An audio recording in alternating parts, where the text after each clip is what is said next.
Hi, നമസ്കാരം. ഹമീദ് മാമു എന്ന എൻ്റെ ചാനലിലേക്ക് ഏവരെയും ഞാൻ സ്വാഗതം ചെയ്യുന്നു.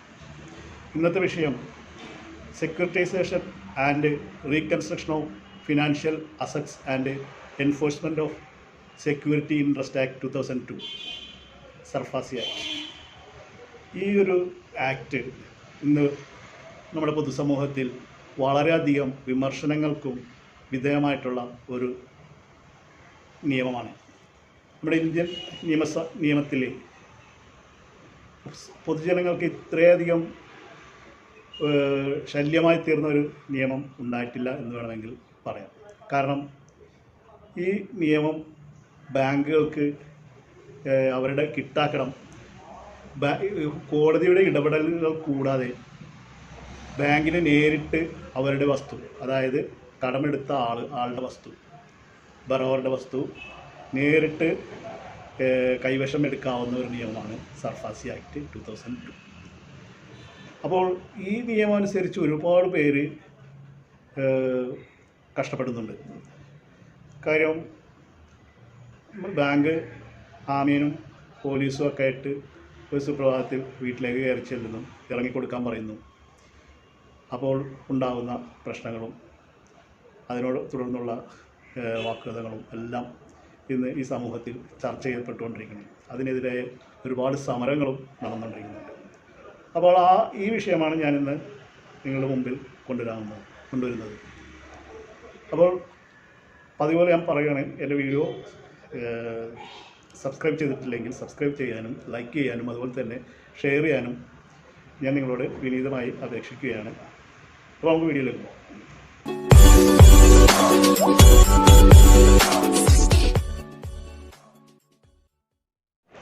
അപ്പോൾ സർഫാസി ആക്ട്, ഈ നിയമം ഒരു കരിനിയമമാണെന്നാണ് പൊതുവെ വ്യാഖ്യാനിക്കപ്പെടുന്നത്. കാരണം ബാങ്കിന് ഇങ്ങനെ ഒരു പ്രത്യേക അധികാരം, ജപ്തി നേരിട്ട് നടത്തിയെടുക്കാമെന്നുള്ള അധികാരം ഇതിനൊരു വില്ലൻ നിയമമാക്കി മാറ്റി. അപ്പോൾ നമ്മൾ കുറച്ച് കാര്യങ്ങൾ കൂടി മനസ്സിലാക്കുന്നത് ഇതിനോടനുബന്ധിച്ച് നല്ലതായിരിക്കും. കാരണം 2007-2008 നമ്മളിവിടെ ഒരു വേൾഡ് ക്രൈസിസ് വന്നിട്ടുണ്ടായിരുന്നു. അമേരിക്കയിലാണ് ആദ്യം അത് രൂപപ്പെട്ടത്. ഇക്കണോമിക് ക്രൈസിസ് അമേരിക്കയിലുണ്ടായത്. കാരണം ഇത്തരമൊരു നിയമത്തിൻ്റെ അഭാവം കൊണ്ടാണ് അമേരിക്കയിൽ അങ്ങനെ ഒരു ഇക്കണോമിക് ക്രൈസിസ് ഉണ്ടായതെന്ന് വേണമെങ്കിൽ പറയാം. കാരണം റിയൽ എസ്റ്റേറ്റ് മേഖലയിൽ, അതായത് ബാങ്കുകൾ ഹോം ലോണായിട്ട് ഒരുപാട് പേർക്ക് കടം കൊടുത്തത് കിട്ടാക്കടമായിട്ട് അമേരിക്കൻ ബാങ്കുകൾക്ക് എഴുതി തള്ളേണ്ടതായിട്ടുണ്ട്. ഇതൊരു ചെറിയ പ്രശ്നമല്ല. ഒരു രാജ്യത്തെ സംബന്ധിച്ചിടത്തോളം അവിടുത്തെ ഇക്കണോമിയെ ശരിക്കും ബാധിക്കുന്നൊരു പ്രശ്നമായതുകൊണ്ടാണ് ഞാൻ ഈ കാര്യം പറയുന്നത്. അമേരിക്കയിൽ അത്രയും വലിയൊരു സാമ്പത്തികമുള്ളൊരു അമേരിക്ക പോലത്തെ രാഷ്ട്രങ്ങളിൽ ഒരു സാമ്പത്തിക ക്രൈസിസ് ഉടലെടുത്തെങ്കിൽ അതിൻ്റെ പുറകിൽ അവർക്ക് വന്ന ഒരു പാളിച്ചയാണ് ഇത്തരത്തിലുള്ളൊരു നിയമം ഇല്ലാതെ. ആ സമയത്ത് നമ്മുടെ ഇന്ത്യ പിടിച്ചു നിന്നത് ഇത്തരമൊരു നിയമങ്ങൾ, സർഫാസി ആക്ട് പോലുള്ള നിയമങ്ങൾ കൊണ്ടാണ് നമ്മുടെ ഇന്ത്യ അത്തരമൊരു ക്രൈസിസിലേക്ക് പോകാതിരുന്നതെന്ന് വേണമെങ്കിൽ പറയാം. കാരണം സർഫാസി ആക്ട് എന്ന് പറയുമ്പോൾ ഒരു കിട്ടാക്കടം ബാങ്കിന് തിരിച്ചു പിടിക്കാനായിട്ട് പണ്ടൊക്കെ ഈ ആക്ട് വരുന്നതിന് മുമ്പ് ബാങ്കിൽ കോടതിയിൽ പോയിട്ട് കേസ് ഫയൽ ചെയ്ത് വർഷങ്ങളോളം നീണ്ട പ്രോസസ്സിങ്ങും കാര്യങ്ങളെല്ലാം നടപടി കഴിഞ്ഞ് ഓർഡർ കിട്ടുമ്പോഴത്തേക്കും ബാങ്കിൻ്റെ സാമ്പത്തിക ലബ്ധിയിൽ സാമ്പത്തികത്തിൽ സാരമായ തകർച്ച സംഭവിച്ചു കഴിഞ്ഞിരിക്കും. അത് ശരിക്കും പറഞ്ഞാൽ ഒരു ബാങ്കിനെ സംബന്ധിച്ചുള്ള പരാജയം അതൊരു രാജ്യത്തിൻ്റെ പരാജയമായിട്ട് മാറും. അപ്പോൾ ശരിക്കും പറഞ്ഞാൽ ഇങ്ങനൊരു നിയമം നോക്കിയാൽ നല്ലതാണ്, അല്ലെങ്കിൽ മറുവശം നോക്കിക്കഴിഞ്ഞാൽ അതൊരു നല്ല നിയമമല്ല. കാര്യം ജനങ്ങളുടെ ബുദ്ധിമുട്ടുകളും കാര്യങ്ങളും. നമ്മളെന്തായാലും എനിക്ക് പറയാനുള്ളത്, നമ്മൾ ലോൺ എടുക്കുന്നത് അടക്കാമെന്നുള്ള ഒരു ഉറപ്പിലാണ് നമ്മൾ ലോൺ എടുക്കുന്നത്. നമ്മൾ പിന്നെ വിരലിൽ കുറച്ച് പേരുണ്ടാവും തിരിച്ചടക്കാൻ ബുദ്ധിമുട്ട് വരുന്നവർ. അപ്പോൾ അവർക്ക് അതിൻ്റേതായ വസ്തു ഈട് കൊടുത്തിട്ടാണ് ലോൺ എടുക്കുന്നത്. ആ വസ്തു വിറ്റിട്ട് എത്രയും പെട്ടെന്ന് വിറ്റ് മാറി ആ പണം ബാങ്കിലേക്ക് അടക്കാൻ ശ്രമിക്കുകയാണ് വേണ്ടത്. കാര്യം അതിനുള്ള അവസരം നമുക്ക് ബാങ്ക് തരുന്നുണ്ട്. ഈ നിയമത്തിൻ്റെ പ്രോസസ്സ് തുടങ്ങുന്നത് തന്നെ സെക്ഷൻ 13(2) നോട്ടീസ് നമ്മളെ ബറോറിൻ്റെ കയ്യിലേക്ക്, വായ്പെടുത്ത ആളുടെ കയ്യിലേക്ക് ബാങ്ക് നൽകും. അവിടെ നിന്നാണ് ഇതിൻ്റെ പ്രോസസ്സിങ് സ്റ്റാർട്ട് ചെയ്യുന്നത്. നമുക്കെല്ലാവർക്കും അറിയാവുന്ന കാര്യമാണ്. കാര്യം ഈ പ്രോസസ്സ് തുടങ്ങുന്നതിന് മുമ്പായിട്ട് ബാങ്ക് പലരെയും കസ്റ്റമേഴ്സിന്, അതായത് വായ്പക്കാരനെ ഇൻസ്ട്രക്ട് ചെയ്തുകൊണ്ടിരിക്കും. NPA ആകാതെ സൂക്ഷിക്കുക. NPA നോൺ പെർഫോമൻസ് അസറ്റ് എന്ന് പറയും. ഈ ഒരു ഘട്ടത്തിലാണ്, ഈ നോൺ പെർഫോമൻസ് അസറ്റാണ് ഈ നിയമത്തിൻ്റെ തുടക്കം. നോൺ പെർഫോമൻസ് അസറ്റ് ആയിക്കഴിഞ്ഞാൽ ബാങ്കിൻ്റെ പ്രുഡൻസ് നോമാണത്. നോൺ പെർഫോമൻസ് അസറ്റ് എന്നത് പ്രുഡൻസ് നോമാണത് ഈ ബാങ്കുകളുടെ. അത് NPA രൂപത്തിൽ വന്നു കഴിഞ്ഞാൽ, നോൺ പെർഫോമൻസ് അസറ്റ് ആയിക്കഴിഞ്ഞാൽ ഒരു വായ്പ ബാങ്ക് ഉടനെ ചെയ്യുന്ന നടപടി അവരുടെ ആകുന്നതിന് മുമ്പ് വിളിച്ച് പറയുന്നുണ്ട്. മിക്ക ബാങ്കുകളും ഇപ്പോൾ ഫോണിലൂടെ ആണെങ്കിലും മെസ്സേജിലൂടെ ആണെങ്കിലും ഇമെയിലിലൂടെയൊക്കെ ആണെങ്കിലും എല്ലാ ബാങ്കുകളും വിളിച്ച് പറയും, നിങ്ങളുടെ വായ്പ നോൺ പെർഫോമൻസ് അസറ്റിലേക്ക് നീങ്ങിക്കൊണ്ടിരിക്കുകയാണ്, അതുകൊണ്ട് വന്ന് എന്താണെന്ന് വെച്ചാൽ പൈസ എന്താ ഉള്ളത് വെച്ച് അടക്കാൻ പറയും. നമ്മൾ വിചാരിക്കുക ബാങ്കല്ലേ, അത് അവഗണിക്കും, അടക്കാമെന്നുള്ള ഒരു സാമട്ടിൽ നമ്മളത് കളയും. അങ്ങനെയല്ല വേണ്ട. ശരിക്കും പറഞ്ഞാൽ ബാങ്കിൽ നമ്മൾ ലോൺ എടുത്താൽ അത് തിരിച്ചടക്കാൻ നമ്മൾ ബാധ്യസ്ഥരാണ്, ഇന്നല്ലെങ്കിൽ നാളെ നമ്മളത് ബാധ്യസ്ഥരാണ്. അപ്പോൾ നമുക്ക് ഇവർ NPA ആയിക്കഴിഞ്ഞു. NPA ആയിക്കഴിഞ്ഞാൽ പിന്നെ ബാങ്കിൻ്റെ നടപടികളിലേക്ക് നീങ്ങുകയാണ്. അതെങ്ങനെ തിരിച്ചു പിടിക്കാമെന്നുള്ള ഇത് ബാങ്കിന് ഈ നിയമം അനുവദിക്കുന്നുണ്ട്. ബാങ്കുകൾക്ക് നേരിട്ട് തന്നെ ഈ വായ്പെടുത്ത ആളുടെ പണയ വസ്തു ചില ചില്ലറ നിയമങ്ങളുടെ ഈ പ്രോസസ്സുകളിലൂടെ, അതായത് ഈ സെക്ഷൻ പ്രകാരം കോടതി ഒരു ഡിമാൻഡ് നോട്ടീസ് ഈ പറഞ്ഞ ബറോവർക്ക്, വായ്പെടുത്തവർക്ക് കൈമാറും. അത് ചിലപ്പോൾ രജിസ്റ്ററായിട്ട് അയക്കാം, അതല്ലെങ്കിൽ നേരിട്ട് ബാങ്കിൻ്റെ മെസ്സഞ്ചർ കൊണ്ടൊന്ന് തരാം. എന്നിട്ടും അപ്പം ഈ പറഞ്ഞ ആളെ കണ്ടിട്ടില്ലെങ്കിൽ അവിടെ അവർക്ക് നോട്ടീസ്, ഈ ഡിമാൻഡ് നോട്ടീസ് അവിടെ പതിക്കും. Section 13 subsection 2 notice. ഈ നോട്ടീസ് പലരും അവഗണിക്കുകയാണ് ചെയ്യുന്നത്. അത് പാടില്ല. ശരിക്കും പറഞ്ഞാൽ ആ നോട്ടീസ് നമ്മൾ വളരെ സീരിയസ് ആയിട്ട് തന്നെ എടുക്കണം. കാര്യം ബാങ്ക് വായ്പ തിരിച്ചു പിടിക്കാനുള്ള നടപടി തുടങ്ങിക്കഴിഞ്ഞു എന്നുള്ളതാണ്. നമ്മൾ ഒരു നോട്ടീസില്ല ബാങ്കിൽ നിന്ന്, സാരില്ല, പിന്നെ ബാങ്കിൽ പോയി പറയും, പിന്നെ പോകില്ല. ബാങ്കിൽ ചിലപ്പോൾ ബാങ്കുകാർ വിളിക്കും, എന്നാലും പോകില്ല. അതൊരിക്കലും അവഗണിക്കരുതെന്നാണ് എനിക്ക് പറയാനുള്ളത്. അപ്പോൾ ഈ നോട്ടീസ് കൈപ്പറ്റി കഴിഞ്ഞാൽ 60 ദിവസം ബാങ്ക് നമുക്ക് സമയം തരുന്നുണ്ട്. ആ നോട്ടീസിൽ എത്ര നമ്മൾ തിരിച്ചടക്കാനുള്ള തുക എത്രയാണെന്നും നമ്മുടെ വസ്തുവിൻ്റെ വിവരങ്ങളും ഇതെല്ലാം കാണിച്ച് നമുക്കും ജാമ്യക്കാരൻ നോട്ടീസ് കൊടുക്കും. ഇതിൽ ഉടനെ വന്ന് ബാങ്കിൽ അതിൻ്റേതായ ചിലപ്പോൾ ആ മുഴുവൻ തുക അടക്കണം എന്നുള്ള രീതിയിലാണ് പ്രോസസ്സിങ് തുടങ്ങുന്നത്. അതാണ് NPA ആക്കരുതെന്ന് പറയുന്നത്. കാര്യം NPA ആയിക്കഴിഞ്ഞാൽ പിന്നെ അവർക്ക് മുഴുവൻ തുക ബാങ്കിൽ കിട്ടിക്കഴിയണം. കാര്യം എങ്കിൽ മാത്രമേ അത് ഈ നിയമത്തിൻ്റെ ഒരു ഭാഗമാണ്. അപ്പോൾ ഇത് പലരും അവഗണിച്ച് തള്ളും. അപ്പോൾ ഇങ്ങനെ മുഴുവൻ തുക അപ്പം അടക്കാനുണ്ടാവില്ല, അങ്കലാപ്പിലാവും. ഈ NPA ആകുമ്പോൾ തന്നെ വേണമെങ്കിൽ വായ്പക്കാരനൊരു ഓപ്ഷൻ ബാങ്ക് തരുന്നുണ്ട് NPA ആകുന്നതിന്.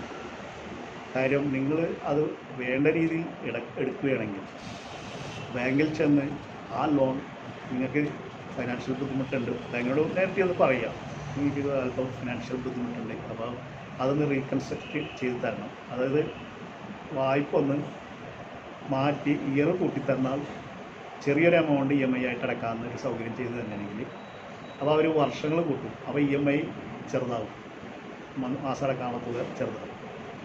അങ്ങനെ ചെയ്യാം. ഡിസ്പോസ്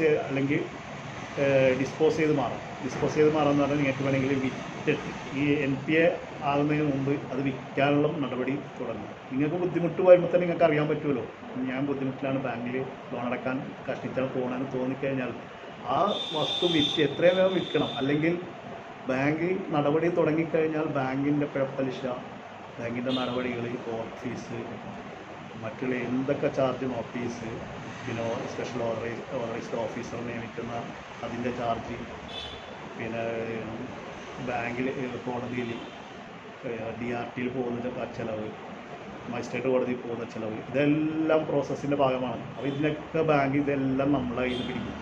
അപ്പോൾ ഭീമമായ ഒരു തുകയായിട്ട് മാറുന്നത്.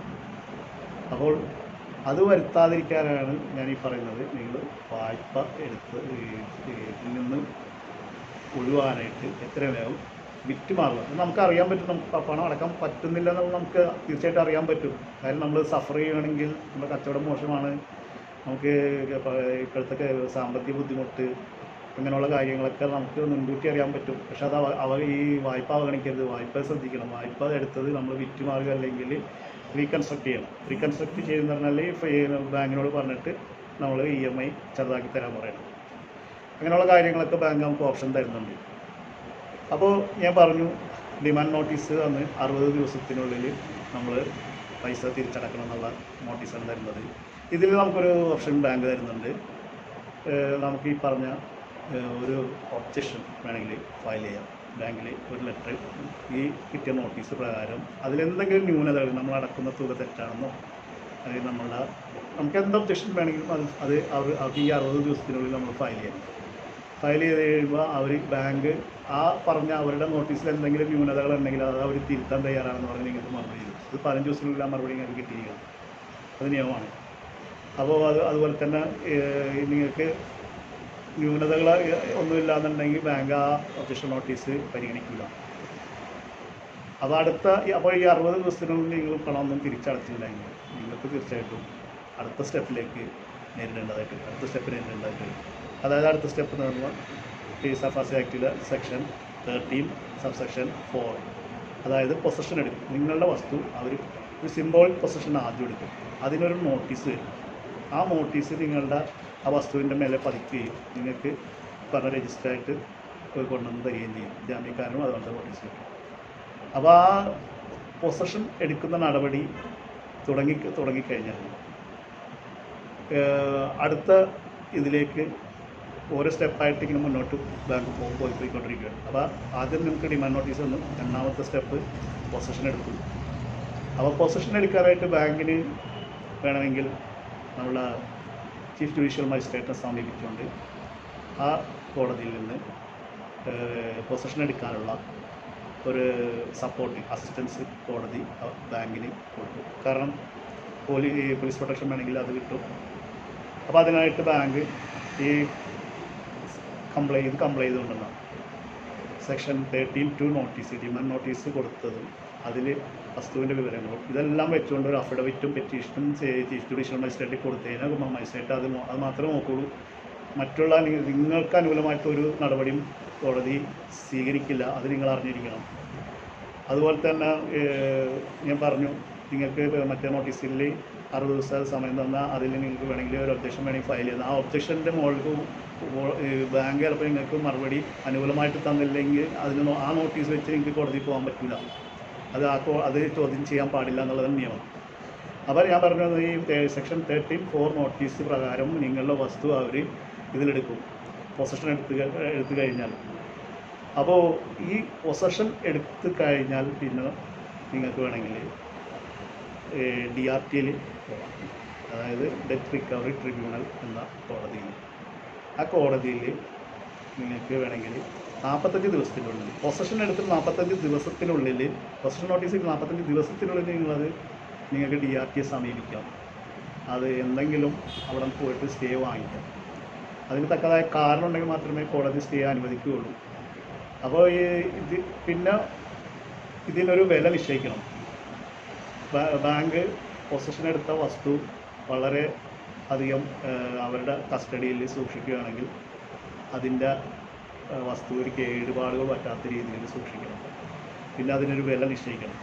സഫാസി ആക്ട് പ്രകാരം ആ വസ്തുവിന് ഒരു സ്പെസിഫിക് പ്രൈസ് നിശ്ചയിച്ചിട്ട് അത് വെച്ചിട്ട് അടുത്ത നടപടി സെയിലാണ്, വിൽപ്പനയാണ്.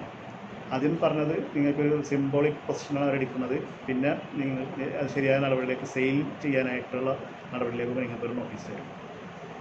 ഒരു 30 ദിവസത്തെ കാലാവധി വെച്ചുള്ളൊരു വിൽപ്പന നടപടികൾ തുടങ്ങി എന്നുള്ള രീതിയിൽ ഈ ചീഫ് ജുഡീഷ്യൽ മജിസ്ട്രേറ്റിൻ്റെ സപ്പോർട്ടോടുകൂടി പൊസിഷൻ എടുത്തതിന് ശേഷമുള്ള കാര്യമാണ് പറയുന്നത്.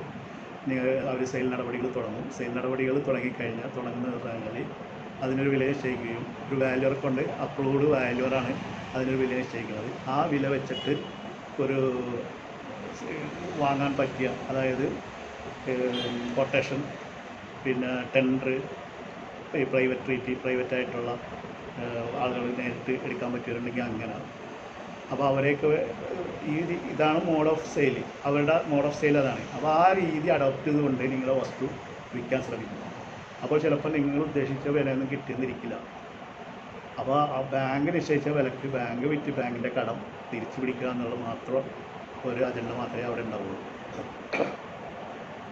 ഇപ്പോൾ ഇൻ കേസ് നിങ്ങളുടെ വസ്തു വിറ്റിട്ട് 30 ദിവസം കഴിഞ്ഞിട്ടേ വിൽപ്പന നടത്താൻ പാടുള്ളൂ. നിങ്ങൾക്ക് നോട്ടീസ് തന്ന ഡേറ്റ് 30 ദിവസം നിങ്ങൾക്ക് കിട്ടുന്നുണ്ട്. അതിനുള്ളിലും വേണമെങ്കിൽ നിങ്ങൾക്ക് പൈസ തിരിച്ചടക്കാം. ആ ഒരു 30 ദിവസം തരുന്നതിനാണ്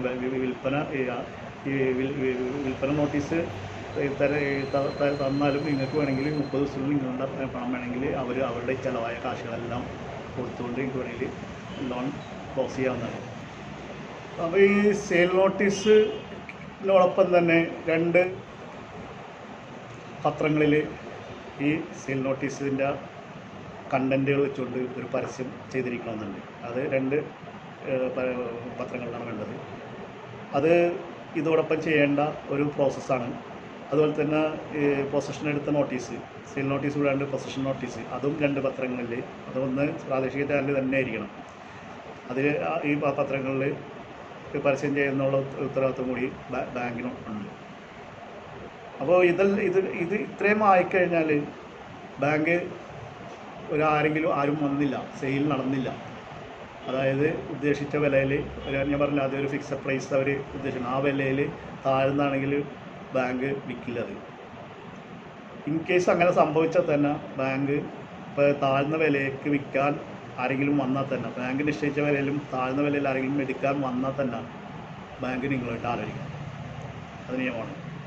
നിങ്ങൾ സമ്മതിച്ചാൽ മാത്രമേ ബാങ്കിന് അത് വിൽക്കാനുള്ള അധികാരമുള്ളൂ.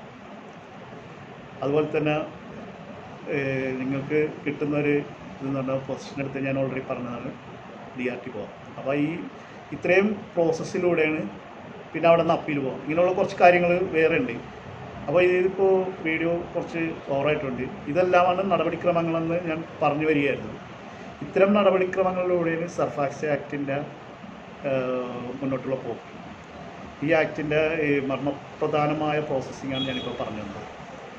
പിന്നെ അതിൽ വിൽപ്പന വാങ്ങുന്നവർക്ക് കുറച്ച് ഡ്യൂട്ടീസ് ഉണ്ട്. ഇപ്പോൾ ഒരാൾ വില നിശ്ചയിച്ച് വാങ്ങിക്കഴിഞ്ഞാൽ ആ വാങ്ങുന്ന ആൾ 25% അന്ന് തന്നെ ലേലത്തിലെടുക്കണമെങ്കിൽ അതിൽ 25% അന്ന് തന്നെ കെട്ടി വാങ്ങണം. ബാക്കി 15 ദിവസത്തിനുള്ളിൽ അവർ ഇടപാട് തീർക്കണം. ഇത് രണ്ടും നടന്നില്ലെങ്കിൽ ബാങ്ക് ആ ടെൻഡർ ക്ലോസ് ചെയ്തിട്ട് വീണ്ടും സെയിലിൻ്റെ നടപടിക്രമങ്ങൾ വീണ്ടും തുടങ്ങണം. അപ്പോൾ ഈ എടുത്തവന് 25% നഷ്ടപ്പെടും. അത് അറിഞ്ഞിരിക്കുകയാണ് നിങ്ങൾ. ഈ ആക്ടിലൂടെ ഇപ്പോൾ നിങ്ങൾ ബാങ്കിൻ്റെ മുഖാന്തരം ഇങ്ങനെയുള്ള വസ്തുക്കൾ എടുക്കുന്നവർ ചാടി വീണ് ലേലത്തിലൊക്കെ പങ്കെടുക്കും, 25% അടക്കും. പക്ഷേ പിന്നെ 25% കിട്ടില്ല. നിങ്ങളത് 15 ദിവസത്തിനുള്ളിൽ ആ പൈസ അത് ഇടപാട് തീർത്തില്ലെങ്കിൽ, എടുക്കുന്ന വസ്തു കരാറാക്കി അത് രജിസ്റ്റർ ചെയ്തില്ലെങ്കിൽ, സെയിൽ ആ ബാങ്കിൽ അടച്ച് സർട്ടിഫിക്കറ്റ് വാങ്ങിയില്ലെങ്കിൽ നിങ്ങളുടെ പൈസ പോകും. അത് വാങ്ങുന്നവരുടെ ഒരു ഇതാണ് ഞാൻ പറഞ്ഞു വന്നത്. ആരും പറയാത്ത കാര്യങ്ങളാണ് അതൊക്കെ. അപ്പോൾ അതൊക്കെ നിയമപരമായിട്ടുള്ള കാര്യങ്ങളാണ്. ഇനി ഇതിൻ്റെ നമുക്ക് ഒരു വായ്പക്കാരനെന്നുള്ള രീതിയിൽ കുറച്ച് റൈറ്റ്സ് നമുക്കുണ്ട്. DRT ഞാൻ പറഞ്ഞല്ല, DRT പോകാം. അത് എത്ര നാൾ സമയം ഒരു വായ്പ അങ്ങനെ ഒരു നടപടിക്രമങ്ങൾ എത്ര നാളത്തേക്ക് നീണ്ടുപോകുന്നുള്ള മറ്റുള്ള കാര്യങ്ങൾ ഞാൻ അടുത്ത വീഡിയോയിൽ പറയുന്ന കാര്യം. ഈ വീഡിയോ ഇപ്പോൾ ഇച്ചിരി ഓവറായിരിക്കണം. അപ്പോൾ എന്നെ പറയാവുന്നത് കഴിയുന്നതും നിങ്ങൾ NP ആക്കാതിരിക്കുക. പിന്നെ ആയിക്കഴിഞ്ഞാൽ പിന്നെ അതിൻ്റെ ആ വസ്തുവിന് വീടാണെങ്കിൽ ചിലപ്പോൾ ആ വസ്തുവിന് നിങ്ങളൊരു 85 ലക്ഷം പറഞ്ഞ വിലയുള്ള വസ്തുവാണെങ്കിൽ ചിലപ്പോൾ 50 ലക്ഷത്തിനൊക്കെ അത് വിറ്റിട്ട് മാറേണ്ട ഒരു അവസ്ഥയിലേക്ക് പോകും. അപ്പോൾ ഇതൊക്കെ ഒഴിവാക്കാനായിട്ട് ഈ നിയമത്തിൽ പറഞ്ഞിരിക്കുന്ന ഈ വായ്പ കറക്റ്റായിട്ട് അടച്ചു പോകുക. കാര്യം ബാങ്കുകളെ സംബന്ധിച്ചാണെങ്കിൽ ഈ പറഞ്ഞ രീതിയിൽ ഞാൻ പറഞ്ഞല്ലോ, ബാങ്ക് അമേരിക്കയിൽ സംഭവിച്ചതുപോലെ അങ്ങനെ ഒരു സംഭവം നമ്മുടെ ഇന്ത്യയിലും വരാതെ നമ്മൾ പിടിച്ചിരുന്നത് ഈ നിയമങ്ങളുണ്ടാകും. പലരും പറയും കരിനിയമമാണ്, ഇത് ജനങ്ങളെ ബുദ്ധിമുട്ടിക്കുന്ന നിയമമാണെന്നൊക്കെ പലരും പറയും. പക്ഷേ എനിക്കും അതിന് ഒരു പരിധിവരെയും ഈ നിയമത്തോട് യോജിക്കാൻ പറ്റുന്നില്ല. എങ്കിലും നമ്മുടെ രാജ്യത്തിൻ്റെ സാമ്പത്തിക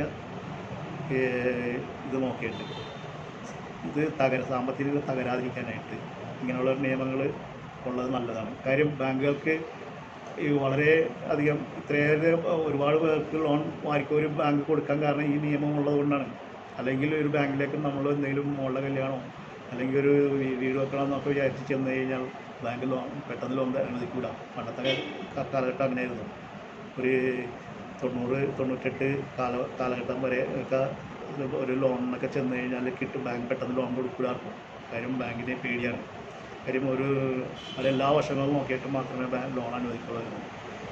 പിന്നെ നിയമം മാറി 92 നരസിംഹം കമ്മിറ്റി രൂപീകരിച്ചു. ആ കമ്മിറ്റി പിന്നെ വേറൊരു കമ്മിറ്റി 98 വന്നു.